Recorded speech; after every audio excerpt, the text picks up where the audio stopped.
पारी से दोस्तों मज़े मज़े की स्टोरी के लिए चैनल को सब्सक्राइब कर ले। चलते हैं मज़ेदार एपिसोड की तरफ। मैंने अम्मा की तरफ देखा तो उनका चेहरा सुर्ख हो रहा था और वो बड़े गौर से अदनान की तरफ देखते हुए कह रही थी, पहले तो ऐसा नहीं होता था, अब तो मोटा ताज़ा हो गया है। फिर क्या ख्याल है आज हो जाए?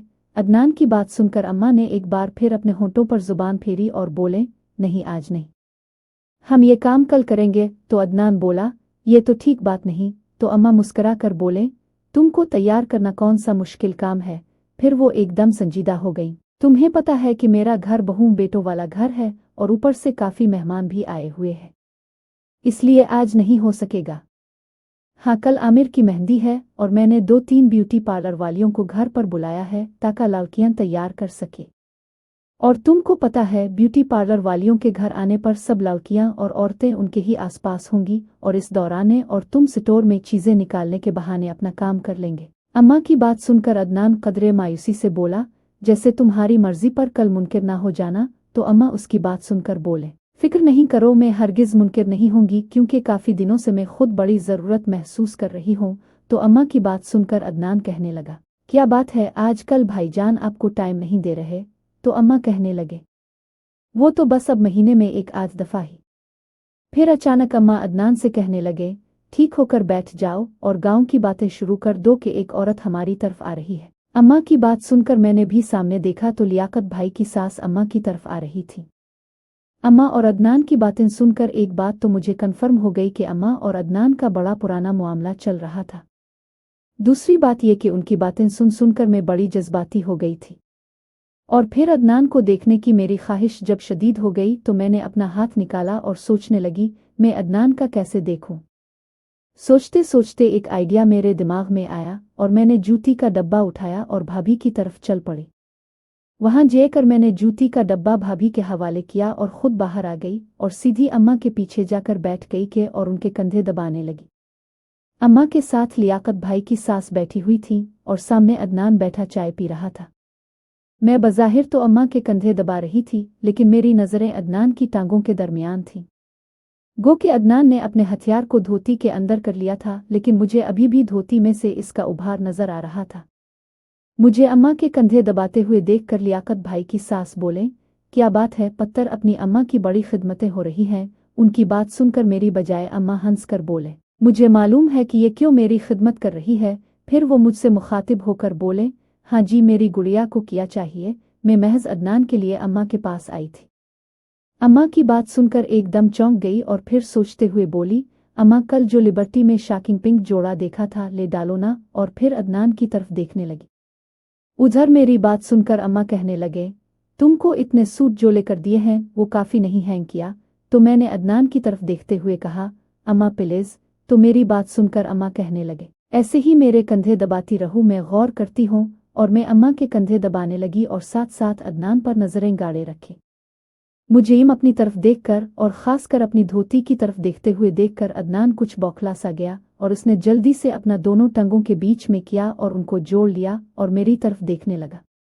लेकिन इस वक्त मैं इतनी बेचैन हो रही थी कि फिर भी मैंने देखना जारी रखा। ये बात मुझे बाद में पता चली कि अदनान मेरी तकलीफ समझ गया और फिर उसने एक नज़र मेरी माँ की तरफ देखा, जो बड़े जोर और शोर से लियाकत भाई की सास को शादी की शॉपिंग के बारे में बता रही थी और बड़े तरीके से अपनी टांगों को खोल दिया और मेरे सामने कर दिया और बड़ी खास नज़रों से मेरी तरफ देखने लगा। इसको अपनी तरफ देखते हुए मैं थोड़ा घबरा गई और मैंने अपनी नज़रें नीची कर ले। कुछ देर बाद अदनान चौकी से उठा और अम्मा को मुखातिब होकर बोला, बाजी मेरे लिए क्या हुक्म है? तो अम्मा ने इसे एक छोटा सा काम दिया और बोले, ये करके जल्दी आओ कि तुमको और भी काफ़ी काम कहने हैं। जैसे ही अदनान गया, मेरे लिए वहां बैठने की कशिश खत्म हो गई थी, इसलिए मैंने अम्मा से पूछा, अम्मा जी मुझे वो सूट ले दोगी ना? तो अम्मा बोले, एक शर्त पर कि तुम मुझे 10 मिनट तक और दबाओ। और जैसे तैसे अम्मा को दबाकर मैं उठी और वहां से जाने लगी तो आगे से मुझे अदनान नजर आ गया। इसने मुझे देखकर कहा, 1 मिनट गड़ी, और फिर अम्मा के सामने मुझे खड़ा करके बोला, बाजी आपकी लड़की बिल्कुल अब पर गई है। और फिर कहने लगा, जीती रहो। और उसके साथ ही इसने मेरे सर पर हाथ फेरा और फिर अपना हाथ मेरे सर से पीछे ले आया और मेरी बैक पर हाथ लगाकर इसे थोड़ा सा दबा दिया और मेरी तरफ देखने लगा। लेकिन मैंने कोई रिस्पांस ना दिया और वहां से चली गई। इसी रात का वाकया है कि हम सब मेहमानों के साथ खाना खा रहे थे, जबकि 2 कामवालियां और अदनान हमें खाना वगैरह देने के फराइज सरंजाम दे रहे थे। जब खाना खत्म हुआ और बाकी सब तो उठकर चले गए, बस अब्बा ही रह गए जो कि अदनान के साथ गप्पे लगा रहे थे। अचानक मैं किसी काम से वहां गई तो अदनान ने मेरा हाथ पकड़ा और अब्बा के सामने करके बोला, मियां जी आपकी ये लड़की तो बिल्कुल अपनी मां पर गई है। और फिर अब्बा के सामने ही इसने मेरे सर पर हाथ फेरा और फिर हाथ को वापसी के बहाने मेरे जिस्म के साथ प्रेस कर दिया। उधर अब्बा ने इसकी बात सुनी और बोले, हाँ यार तुम ठीक कहते हो, मारिया बिल्कुल अपनी मां की कॉपी है। अदनान जो बड़े तरीके से मेरे पीछे हो गया था ने अब्बा की हाँ में हाँ मलाई और अपना हाथ बढ़ाकर वाज़े तौर पर मेरी बैक पर रख दिया। मेरे सारे जिस्म में सनसनी सी दौड़ गई। अगले दिन फिर इसने इस तरह के 1-2 हाथ किए, लेकिन इसके अलावा और कुछ करने का इसे मौका ना मिला।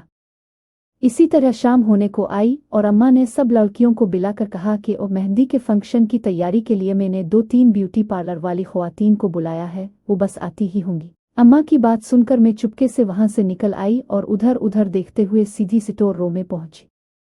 मारिया के घर का स्टोर गैलरी के बिल्कुल आखिर में वाक़ था और वहां पर आम हालात में भी कोई आता जाता ना था, लेकिन आज चूंकि खास मौका था इसलिए मैं इस वक्त इस स्टोर में खड़ी थी। अम्मा की बातें सुनकर कल ही मैंने तय कर लिया था कि मुझे कहाँ छुपना है। ये जगह एक कोने में थी जहां पर घर का टूटा हुआ फर्नीचर और दीगर काठ कबाड़ पड़ा हुआ था। मैं जल्दी से एक पेटी के ऊपर चढ़ी और फिर वहां से रेंगती हुई इसी कोने में छत के करीब पहुंच गई और वहां पर जाकर एक पुराने से संदूक के ऊपर दबक कर बैठ गई और अपने ऊपर एक पुराना सा कपड़ा ले लिया जो कि मैंने आज सुबह इसी काम के लिए वहां पर रखा था। अपने ऊपर कपड़ा डालने का ये फायदा था कि अगर भूले से अम्मा अदनान की नज़र ऊपर पड़ भी जाती तो मैं नज़र ना आ सकती थी। मैंने जानबूझकर ऐसी जगह का इंतखाब किया था कि जहां पर उनकी नज़र बिल्कुल ना पड़ती थी, लेकिन मुझे वहां से ना सिर्फ ये कि सारा नज़ारा साफ साफ नज़र आ रहा था। फिर मैंने खुद को अच्छी तरह से साफ किया और उनका इंतज़ार करने लगी मेरे छुपने के कोई 15-20 मिनट, जो कि मुझे 15-20 घंटे लगे। अम्मा और अदनान स्टोर रूम में दाखिल हुए। इस वक्त अम्मा ने एक ढीला ढाला सा सूट पहना हुआ था जो कि इतना बारीक था कि इसमें से उनका जिस्म साफ नजर आ रहा था। अचानक मेरी नज़र छत पर गई तो मुझे एक मोटी ताज़ा छिपकली नजर आई जो रेंगती हुई मेरी तरफ आ रही थी। छिपकली को अपनी तरफ आते देखकर मेरी रूह फना हो गई, लेकिन ऐन इस वक्त मैंने अदनान की आवाज़ सुनी। वो गहरे गहरे सांस ले रहा था और मैं इस मोटी छिपकली को भूल कर नीचे की तरफ मुतवज्जे हो गई, जहां दोनों अपनी मगन में एक दूसरे को सुकून पहुंचा रहे थे। कोई 10 मिनट तक वो इसी काम में लगे रहे। फिर अदनान बोला, अब क्या करना है? तो वो कहने लगे, पहले मैं निकलूंगी, तुम ये चारपाई और तकिए लेकर लाने आ जाना। उन दोनों की फरागत के बाद मुझे छिपकली की याद आई तो मैंने डरते डरते ऊपर निगाह की तो वो मोटी छिपकली सरकते हुए अब ऐन मेरे सर पर पहुंच चुकी थी और अपनी बड़ी बड़ी आंखों से मुझे घूरे जा रही थी। इतने करीब से छिपकली को देखकर मुझे उबकाई सी आ गई, लेकिन मैंने बड़ी मुश्किल से इसको रोका और दुआ करने लगी कि छिपकली यहाँ से दफ हो जाए। पर वो नहीं गई और अब वो थोड़ा और सरक कर मेरे पास आ गई थी।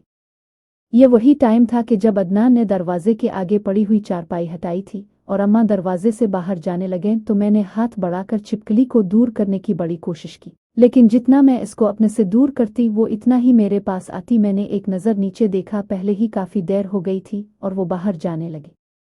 अम्मा को जाते देख मैंने शुक्र किया, लेकिन इसके साथ ही मैंने देखा तो वो मोटी छिपकली मेरे कपड़े पर चढ़ चुकी थी।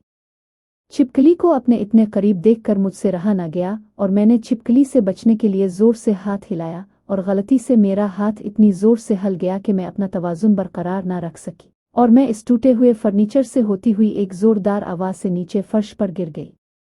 मुझे नीचे गिरते देखकर अदनान की आंखें हैरत के मारे फटने के करीब हो गईं और फिर मैंने बाहर से अम्मा और किसी दूसरे मर्द की आवाज़ सुनी। वो कह रहे थे, क्या हुआ, क्या हुआ, क्या हुआ? अम्मा के साथ इस मर्द की आवाज़ सुनते ही डर के मारे मेरी आंखें बंद होने लगी। मैंने अदनान की तरफ देखा। जैसे ही मैं ज़मीन पर गिरी मुझे देखकर पहले तो अदनान डर गया और आंखें फाड़ फाड़ कर मुझे देखने लगा जैसे मैं कोई अजूबा हूं। लेकिन फिर जैसे ही इसने बाहर से अम्मा की आवाज़ सुनी वो बिजली की सी तेज़ी के साथ मेरी तरफ बढ़ा और बोला, ये क्या है? फिर इसने फुर्ती से वो चारपाई मेरे सामने रखी और ख़ुद उसके सामने खड़ा हो गया और फिर मेरी तरफ मुड़कर के सरगोशी में कहने लगा, बोलना मत। इतनी देर में अम्मा और वो मर्द के डर, खौफ और घबराहट की वजह से मैं जिसकी आवाज़ न पहचान सकी थी स्टोर रूम में दाखिल हो गए और अदनान से पूछने लगे, क्या हुआ अदनान? तो अदनान मुस्करा कर बोला, कुछ नहीं बाजी, में चारपाई निकाल रहा था कि वो ऊपर फर्नीचर के साथ उड़ गई, जिसकी वजह से सारा फर्नीचर नीचे ज़मीन पर गिर गया और रोला पड़ गया। अदनान की बात सुनकर आने वाला तो ये कहकर चला गया कि ओ ज़रा ध्यान से यार, लेकिन अम्मा वहीं खड़ी रहें, और जब वो बंदा कमरे से निकल गया तो वो शरारती मोड में अदनान से कहने लगे, क्या बात है, तुम्हारी टंगों में जा नहीं रही कि छोटी सी चारपाई भी तुमसे नहीं उठाई गई? अम्मा की बात सुनकर अदनान भी शरारती मोड में बोला, जान तो खत्म होनी ही थी कि सारी जान तो बह गई है। अदनान की बात सुनकर अम्मा बड़े जोर से हंसी और कहने लगे, क्या फ़ायदा, प्यास तो अभी भी नहीं खत्म हुई। इससे पहले कि अदनान कोई जवाब देता वो वापस जाने के लिए मुड़े और फिर जाते जाते बोले, जल्दी करो, अभी और भी काफ़ी काम पड़े हैं। तो अदनान ने जवाब दिया कि अच्छा बाजी, मैं ये फर्नीचर अपनी जगह रख कर आता हूँ। और उसने अम्मा के सामने फर्नीचर उठाया और ऊपर रखने लगा। अम्मा ने इसे एक नज़र देखा और फिर बाहर निकल गई। अम्मा के जाने के कुछ देर बाद अदनान ने मेरे आगे से चारपाई हटाई और मेरी तरफ देखकर बोला, आ जाओ, खतरा टल गया है। फिर हमदर्दी से कहने लगा, लगी तो नहीं? इसकी बात सुनकर मैं फुर्ती से उठी और अपने आप को चेक किया तो खुशकिस्मती से मुझे कोई ज़्यादा चोट नहीं आई थी। बस हाथों पर और कोहनी वगैरह पर कुछ खराशें आई थीं, जो इतनी ख़ास नहीं थीं। मैंने अदनान का शुक्रिया अदा किया और बाहर जाने लगी तो वो बोला, एक मिनट रुको, और फिर ये कहता हुआ बाहर निकल गया कि पहले मैं बाहर जाकर हालात का जायज़ा ले आऊं। वो बाहर गया और एक चक्कर लगाकर फ़ौरन ही वापस आ गया और आकर मुझसे बोला, बाहर का मौसम ठीक है, अब जा सकती हो। इसकी बात सुनकर मैं बाहर निकली और छपती छुपाती अपने कमरे में आ गई और कमरा बंद करके इसे लॉक कर दिया। इसके बाद मैंने जल्दी जल्दी अपने सारे कपड़े उतारे और फिर हस्ब मामूल आईने के सामने खड़ी हो गई और अपने जिस्म का नज़ारा लेने लगी। कुछ देर तक ऐसे ही मैं अपने जिस्म को भूखी नज़रों से देखती रही। फिर मुझे स्टोर रूम वाला वाकया याद आ गया और मैंने अपना इस तरह से जायज़ा लेना शुरू कर दिया कि कहीं कोई सीरियस चोट तो नहीं लगी। लेकिन अच्छी तरह मुआयना करने के बाद मुझे तसल्ली हो गई कि सिवाय चंद एक खराशों के और कोई ख़ास मामला नहीं है। चुनांचे जैसे ही मैं इधर से मुतमईन हुई, मुझे अम्मा और अदनान की याद आ गई और फिर मेरी आंखों के सामने किसी फिल्म की तरह एक एक करके उनके सारे मंजर घूमने लगे।